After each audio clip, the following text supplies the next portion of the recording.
Aleluias. Pode se sentar, por favor.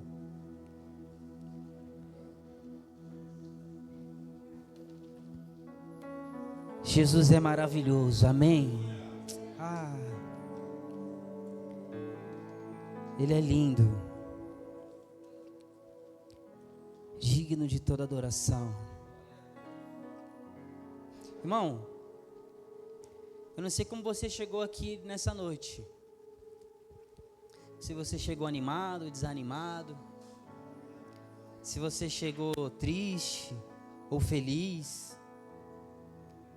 Se você chegou para baixo ou para cima. Se você entrou preocupado ou despreocupado, eu não sei.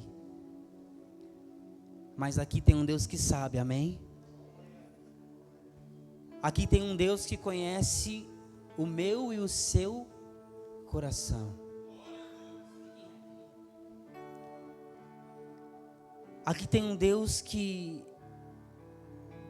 Ele conhece cada um de nós aqui, olhando para o nosso profundo. Então,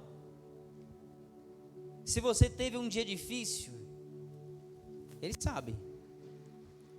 Se você teve um dia tranquilo, Ele também sabe, não é? Porque Ele nos conhece verdadeiramente. Será que você pode dizer isso para essa pessoa que está do seu lado? O Senhor te conhece.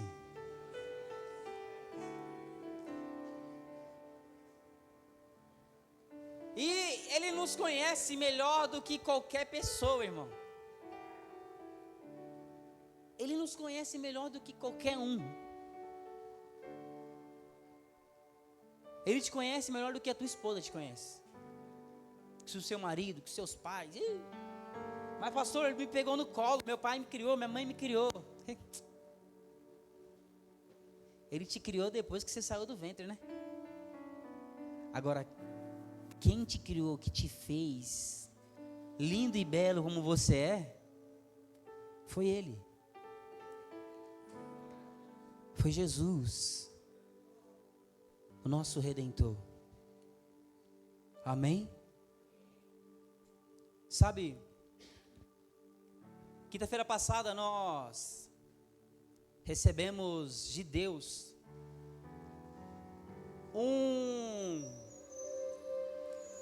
uma mensagem maravilhosa.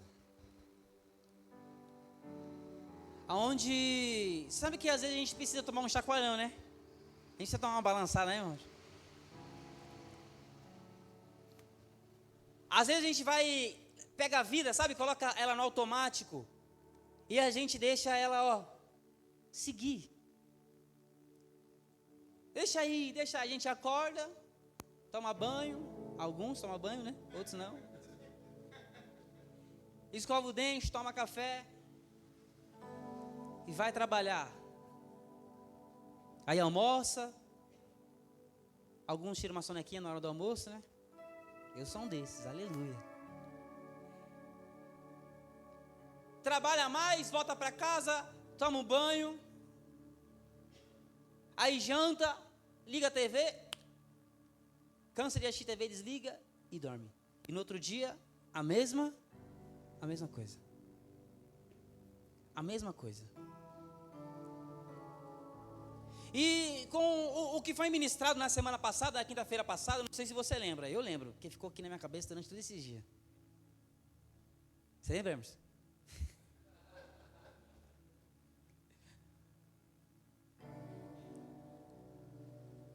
Com o que foi ministrado, o Senhor, Ele me deu uma chacoalhada, irmão, eu confesso. E o que foi trazido para nós foi para que nós tivéssemos uma vida de orar. Pastor, já não estava tendo uma vida de oração? A gente tem. Mas sabe quando Deus Ele fala no nosso coração assim? Você precisa fazer mais. E foi quinta e foi sexta, e eu, Jesus, eu preciso fazer mais. Preciso intensificar a minha oração. E sábado, e toma. E domingo e vai. E segunda, e terça, e quarta, e quinta, e hoje, e amanhã também, com certeza. Mas você sabe que quando a gente está achando assim, eu já estou fazendo demais, aí Deus vem e fala, mas dá para fazer? Dá para fazer mais? Sabe quando a gente fala assim, mas eu já estou cheio até a tampa, aí Deus fala, mas eu quero fazer transbordar.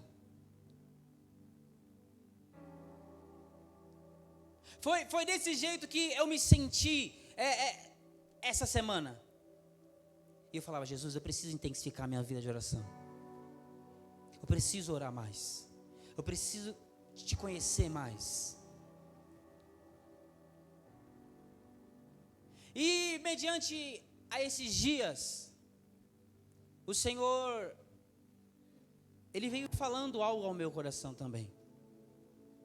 Se você puder abrir a sua Bíblia no livro de Lamentações, capítulo de número 3.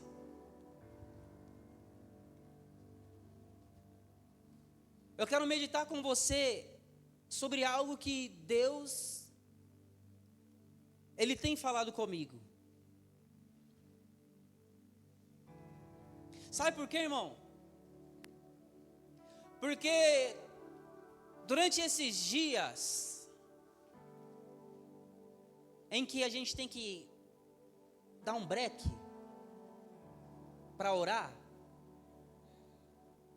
porque se a gente não der um break, a gente não ora, né? Se a gente não parar, a gente vai fazer outras coisas e esquece, irmão. E a gente, né, vai no estilo Zeca Pagodinho, né? Deixa a vida me levar. E vai.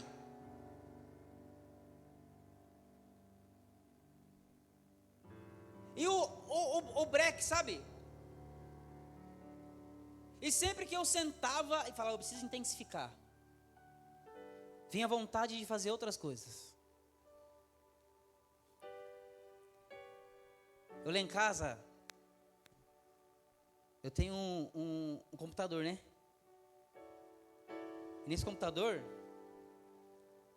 eu jogo alguns jogos, né? Faço algumas coisas ali. E se deixar, irmão? Ah, se deixar. Mas a minha esposa não deixa.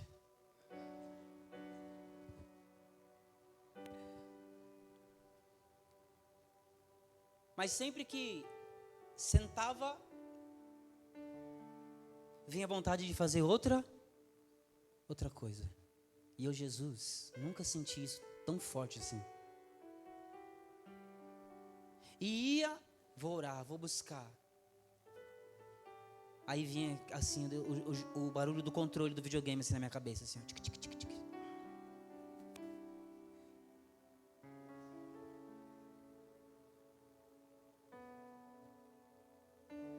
E eu falava, Deus, o meu é apenas um atrativo que está ali. Mas e para aquela pessoa que talvez o atrativo dela seja outro? Não é?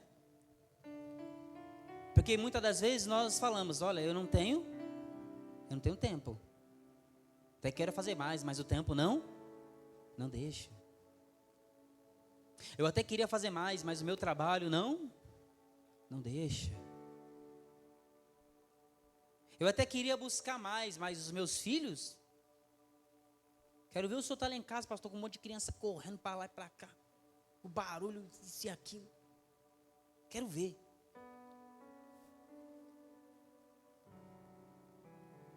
Sabe, e eu falava, Senhor, o que fazer quando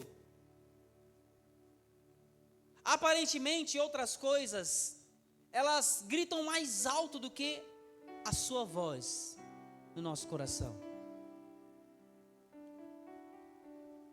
Sabe? O que fazer quando a dor, ela grita mais alto do que a nossa fé? O que fazer quando a adversidade, ela parece ser maior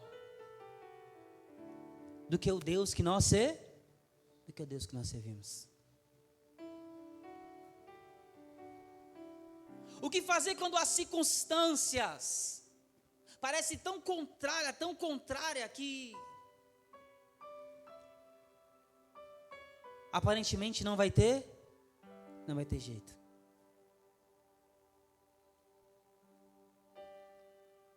Nós só descobrimos isso quando nós temos uma vida de oração.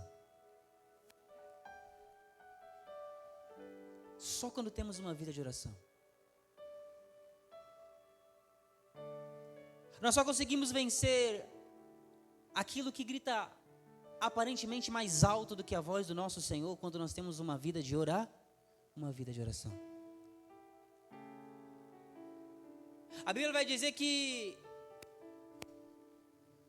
os discípulos, eles estão no meio de uma tempestade.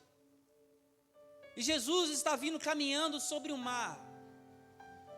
Quando eles olham para aquele homem no meio do mar, que eu dou razão deles se assustarem, né?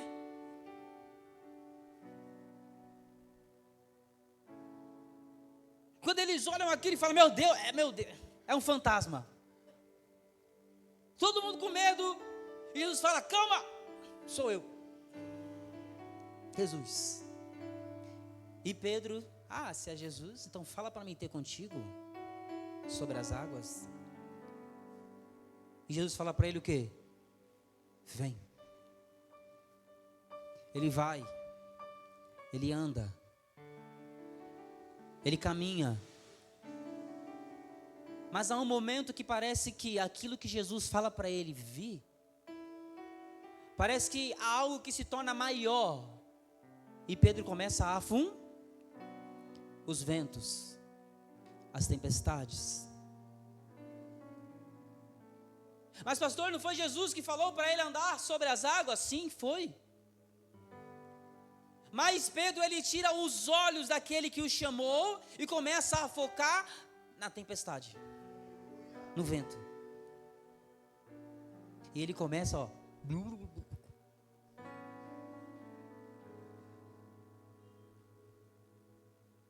Você está aí, irmão? Aleluia. Pensei que eu estava sozinho.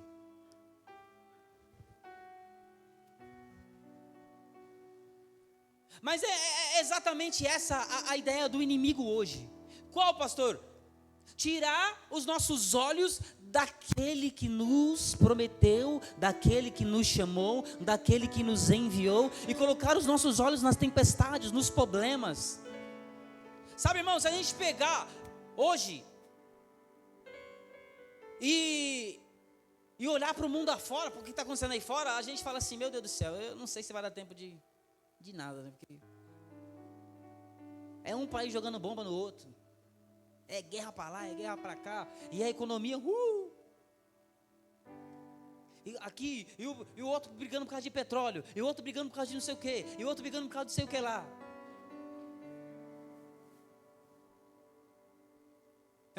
Às vezes a gente escuta um avião assim passando em cima de casa, eu falo assim, meu Deus, vai cair uma bomba aqui agora.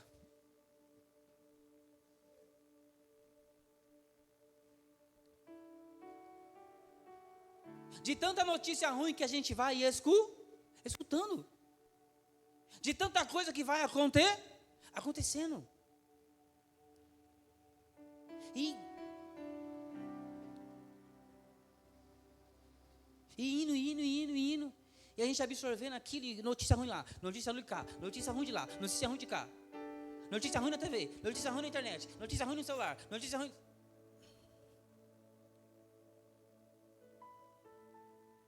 E se a gente não estiver tendo uma vida de oração, a gente acaba ficando, doidinho da Silva.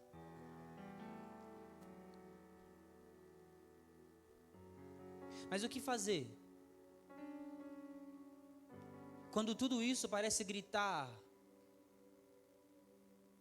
mais alto em nossas vidas do que a voz de Deus?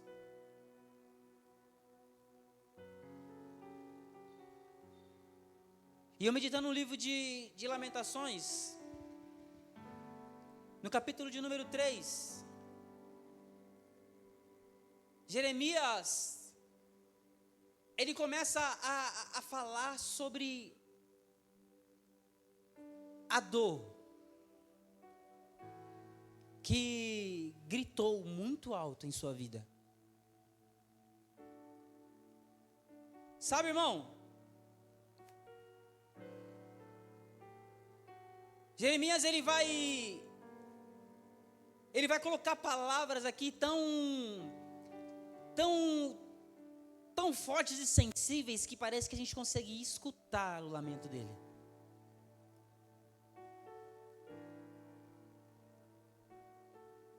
E talvez, só talvez, você entrou aqui nessa noite com algo gritando em sua vida mais do que a voz de Deus.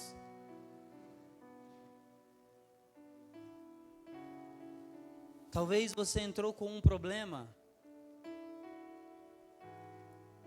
que está gritando mais do que a voz de Deus dentro de você.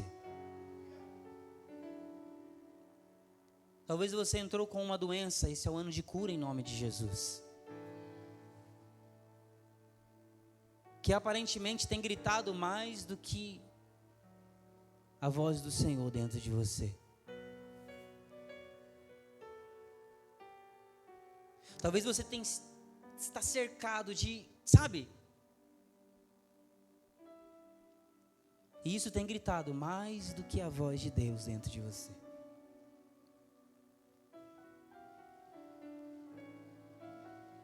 No versículo de número 1, Jeremias, ele começa a dizer assim: eu sou o homem que testemunhou a aflição, trazida pela vara corretiva da ira de Deus. Ele inicia o capítulo dizendo assim: eu sou o homem que testemunhou a aflição. E talvez, só talvez, você tenha sido o homem que testemunhou a aflição. Você tem sido a mulher que carregou peso demais, a mãe que orou sozinha todo esse tempo, o filho que sofreu calado em todos os momentos, o crente que por fora está sorrindo, mas por dentro o fardo está pesado.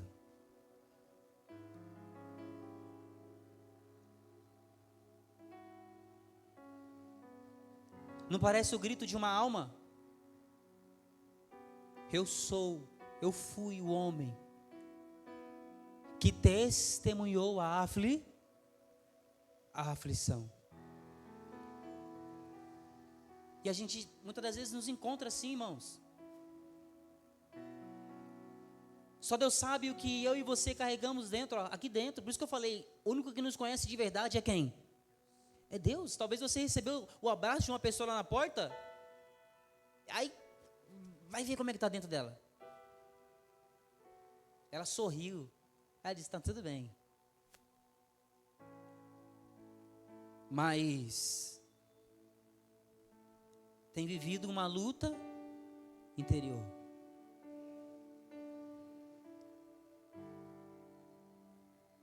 Tem tido orações não respondidas. Tem sentido uma dor que não passa.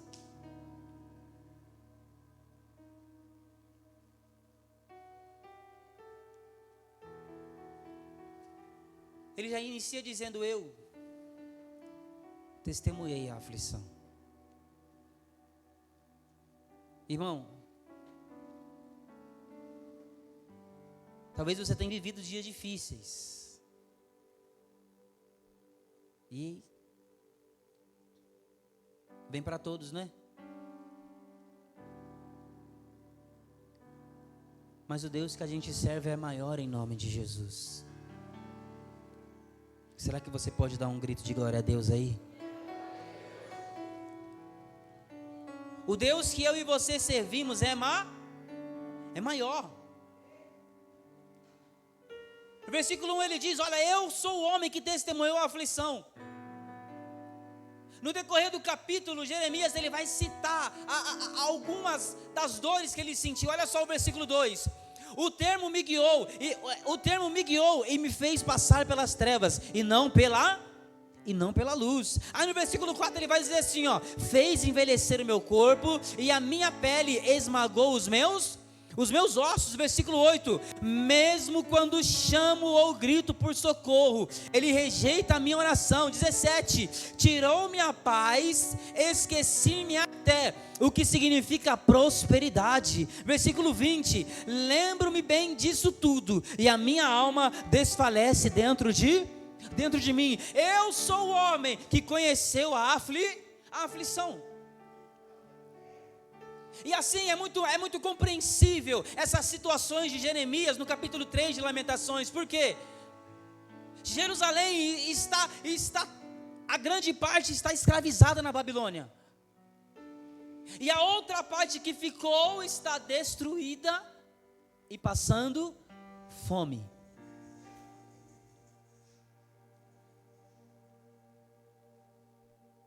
É compreensível ele estar dessa forma. É compreensível ele fazer essas situações. Eu conheci a aflição. Olha como o versículo 8 parece muito comigo, com você. Olha só: mesmo quando chamo ou grito por socorro, ele rejeita a minha oração.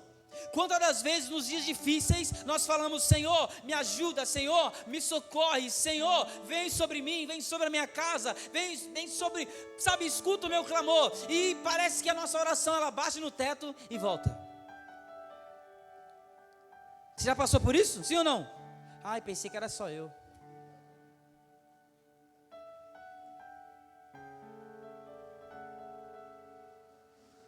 Olha só, um dos profetas, irmão, passando pela mesma coisa que eu e você passa. Mas pastor, eu aceitei Jesus como meu Senhor e Salvador, não era para ter problema mais. Caiu na pegadinha, né?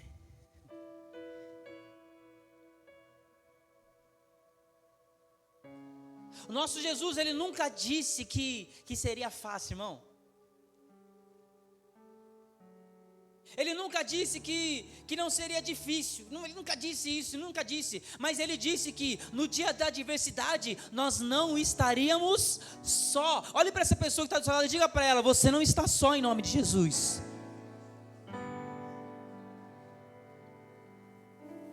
Ele não disse que seria fácil, ele não disse que seria tranquilo, ele não disse que nós não choraríamos, ele não disse que não ia doer, não. Ele disse: nesse dia você não vai estar sozinho, eu vou estar com você. Nesse dia, vou dizer: diz ao fraco que eu sou forte. Nesse dia, o dia que estiver difícil,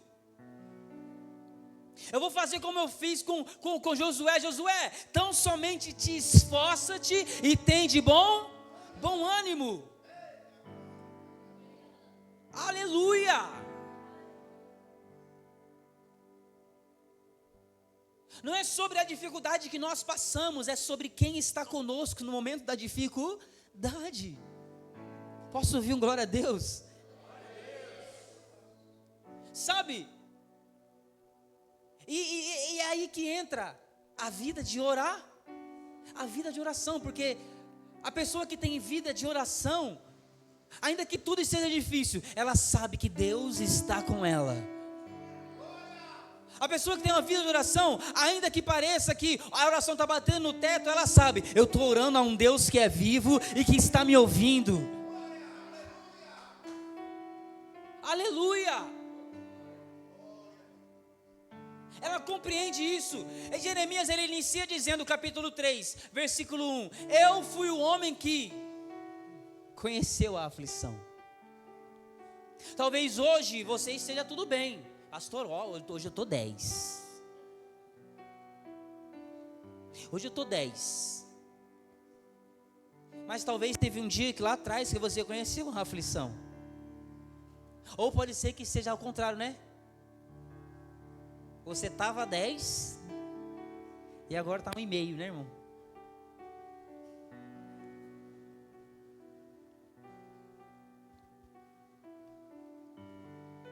Mas essa é a realidade, irmão. Essa é a realidade. Olha só, mesmo quando chamo ou grito, eu vou te falar, você grita por qualquer coisa? Grita? Quem é que grita por qualquer coisa? Pastor, tem hora que dá uma vontade de gritar e eu saio gritando. Você fazer isso, os outros vão chamar você de doido.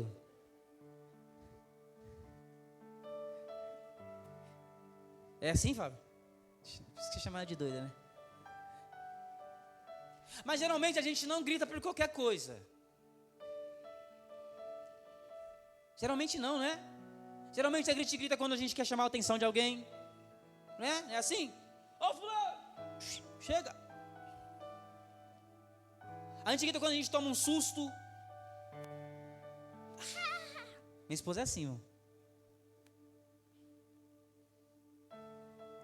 Eu estou falando para Deus, Deus, coloca mais beleza em mim, Pai. Coloca mais beleza em mim, porque às vezes ela está lá na cozinha assim, cozinhando, irmão. Aí eu chego, do nada, apareço na porta, meu Deus do céu. Falo, Jesus, está feia a coisa para mim.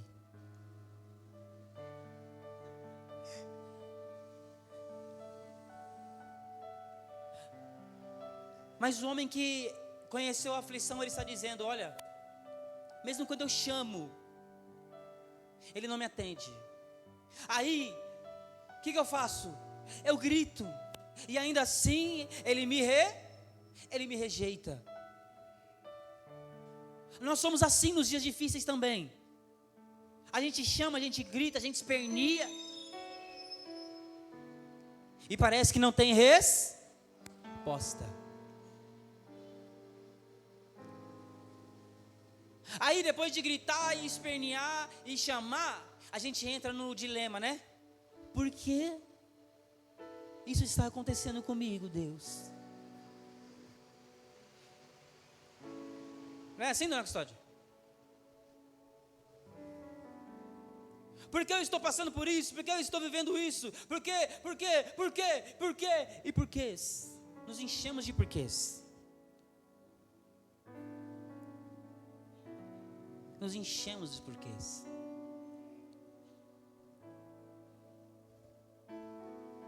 Porque eu estou vivendo essa fase. Por que, Senhor?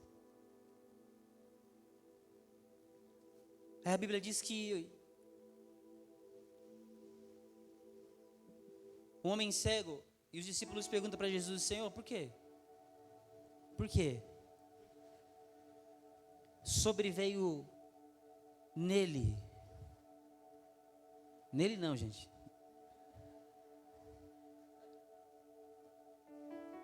Por que veio sobre ele esse mal?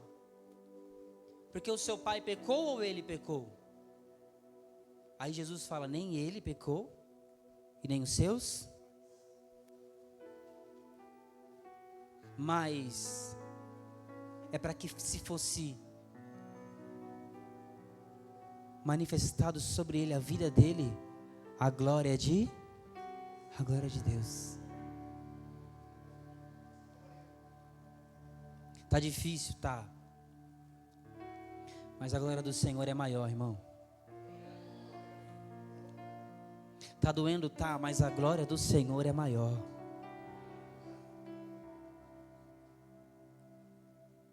Sabe?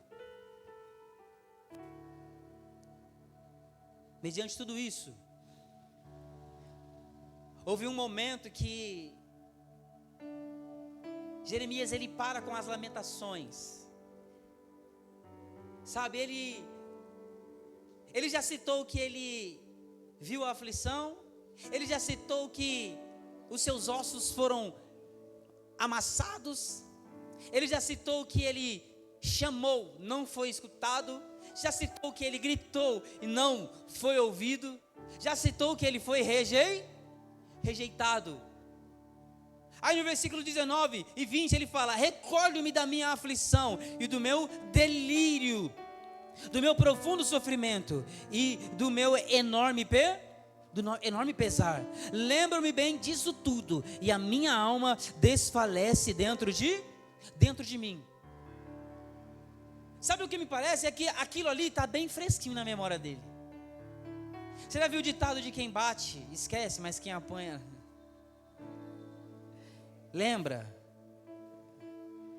Por que quem apanha lembra e quem bate esquece? Porque geralmente quem apanha sente o quê? Dor. Sim ou não? Uai. Eu não sei como é que era a sua mamãe, ou como você é hoje, né, mãe? Mas eu me lembro, irmãos. A minha mãe não era muito de chamar na chincha, não, mas a minha avó. Eu era pequeno, eu ainda me lembro de um dia que a gente estava brincando na rua, eu e meus primos, e meu tio trabalhava à noite. Aí minha avó falou assim pra gente: ó, vocês vão brincar, tranquilo. Mas a hora que o seu tio sair, 10 horas da noite, meu tio saía para trabalhar. A hora que o seu tio sair, eu quero vocês no portão para entrar dentro de casa. Aí a gente, né? Irmão, naquele tempo não tinha celular, né? Não tinha essas coisas como é hoje. E a gente brincando de pega-pega na rua, de esconde-esconde, e disso e daquilo. E quando a gente foi ver a hora, já era 11 e pouco. E minha avó, essa mãe é assim, né? Minha avó, a gente perguntou para ela depois, né? A gente foi lá nesses dias, e ela falou assim, eu falei assim: eu não vou chamar ninguém. Desse jeito. E eu me lembro, irmão, da cena. Eu, meu irmão e 2 primos. Todo mundo entrando de mansinho dentro de casa, assim, ó. E quem estava atrás da porta? A avó. Com um pedaço de varal. E a gente, se livramos, né? Na hora que os 4 entrou, ela fechou a porta.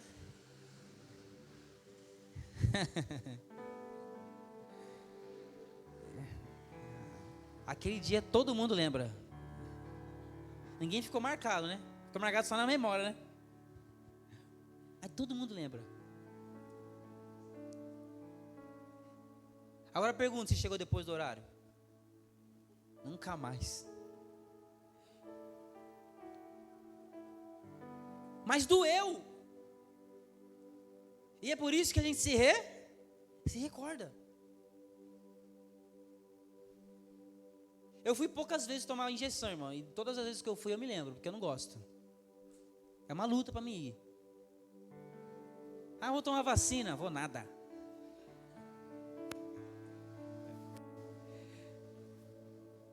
Ô Tati, eu fui depois que eu voltei do Rio Grande do Sul, aí fui trabalhar e a empresa pediu a carteirinha de vacina.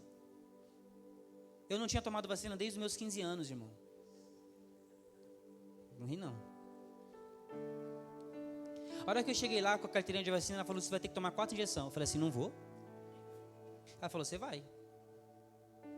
E eu tive que tomar. Porque eu queria trabalhar. Eu me lembro até hoje que ela deu um aqui e um aqui em cima.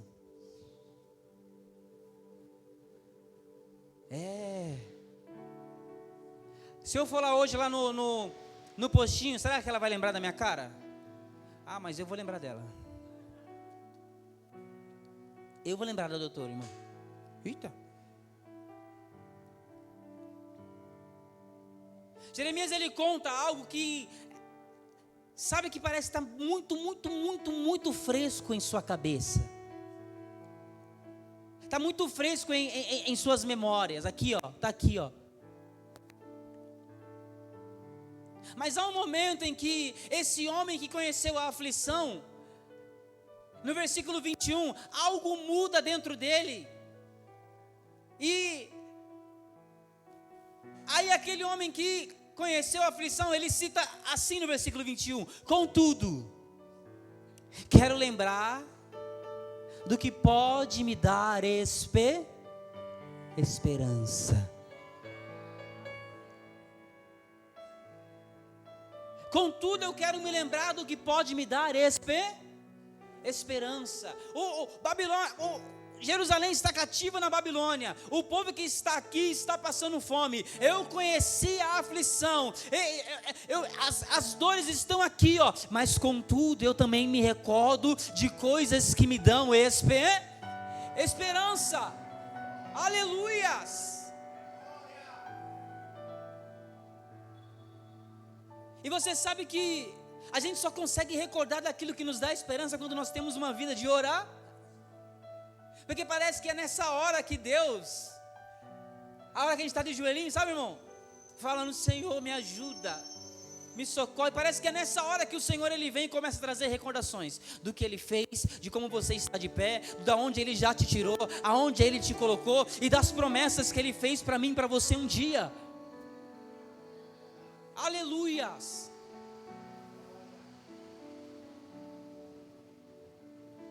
No versículo 21, contudo, sabe que esse contudo tem um significado, né?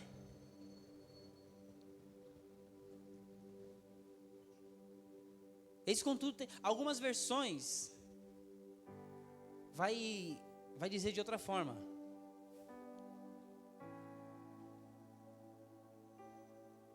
Mas ele me parece um grito de algo que parecia estar esquecido, mas que agora ele lembrou. Sabe quando você encontra uma pessoa na rua e ela te reconhece e você não reconhece ela? Aí ela fala: você não lembra de mim, aquele rapaz que não sei o que, não sei o que. Aí você fala: ah, lembrou. Parece isso, parece que ele está ali. Eu fui aflito, eu me lembro das aflições, eu não sou escutado, eu gritei, ele não me atendeu, eu fui rejeitado, mas contudo, opa, lembrei.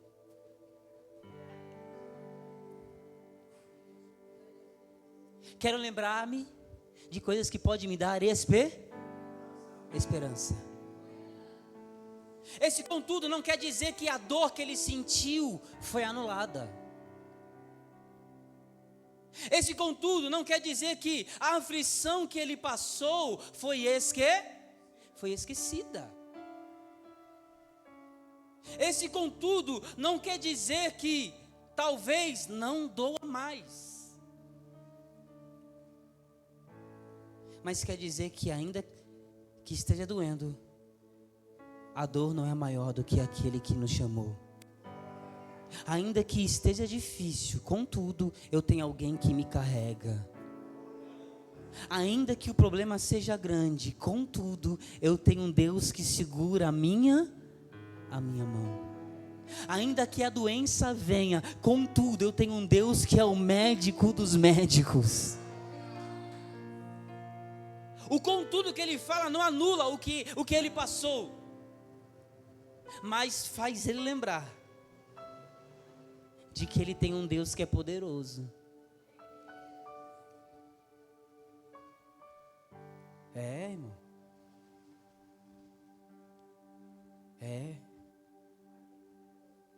Tá difícil, tá? Mas contudo, você tem um Deus que é grande.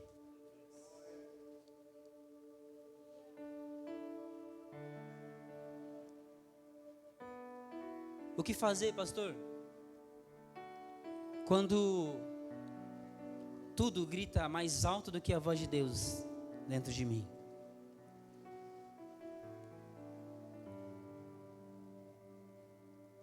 Nos versículos adiante, no versículo 22,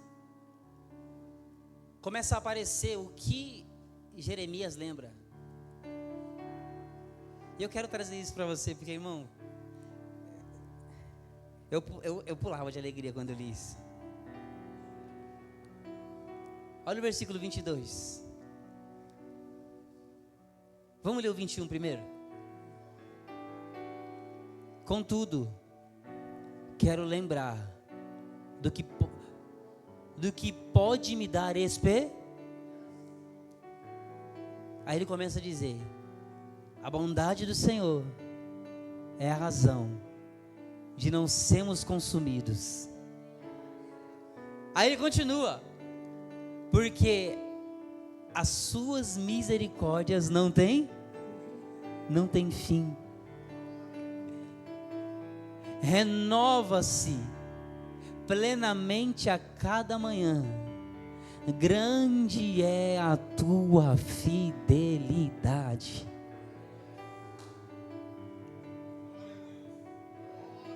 Ele começa o capítulo dizendo assim: eu era aflito.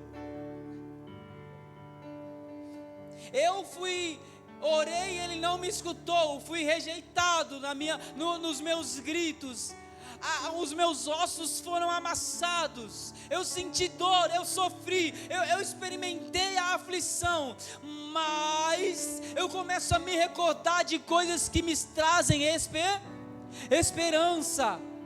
Aí ele fala de coisas que trazem esperança para ele. Primeiro ele cita bondade de Deus. Algumas versões vai dizer amor, né? O que fazer, pastor, quando tudo grita mais alto do que a voz de Deus dentro de mim? Lembre-se que Deus é bom e que Ele te ama em nome de Jesus.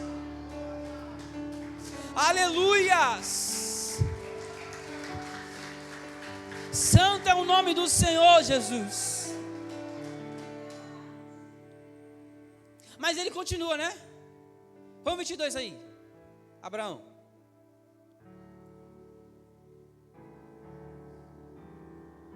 Além da bondade e do amor, ele vai dizer: as suas misericórdias. Fala assim comigo: misericórdias. Ele é bom, ele é amoroso e ele é misericordioso. Mas você pensa assim, já tá bom, né? Aí no versículo 23 ele vai falar assim, ó: renova-se plenamente a cada manhã. Grande é a tua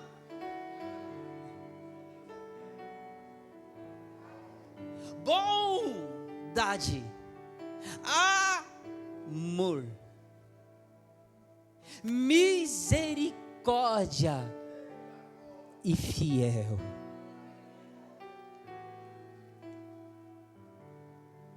Nos seus dias difíceis, lembra disso. Meu Deus é bom. Meu Deus é amor. Meu Deus é misericordioso. E o meu Deus é fiel. Jó, por que você não amaldiçoou o seu Deus e morre? Ah, mulher, você fala como louca.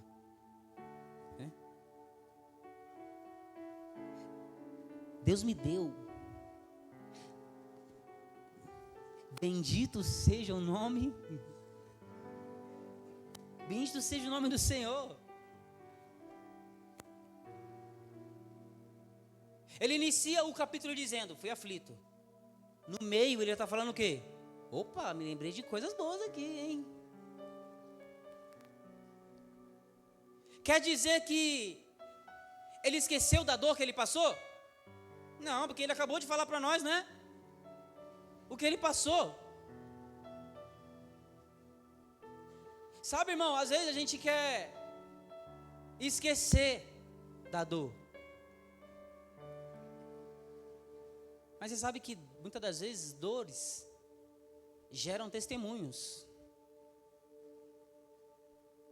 Geram testemunhos, e testemunhos que lá na frente pode ser usado para salvar outras vidas. Jó, por quê? Amaldiçoa o seu Deus, você já perdeu seus filhos, já perdeu riqueza, amaldiçoa e morre. Não, Deus me deu, tomou e bendito seja o nome do Senhor. Aí lá na frente, quem tem tudo restituído e ainda teve mais? Jó. A dor foi esquecida?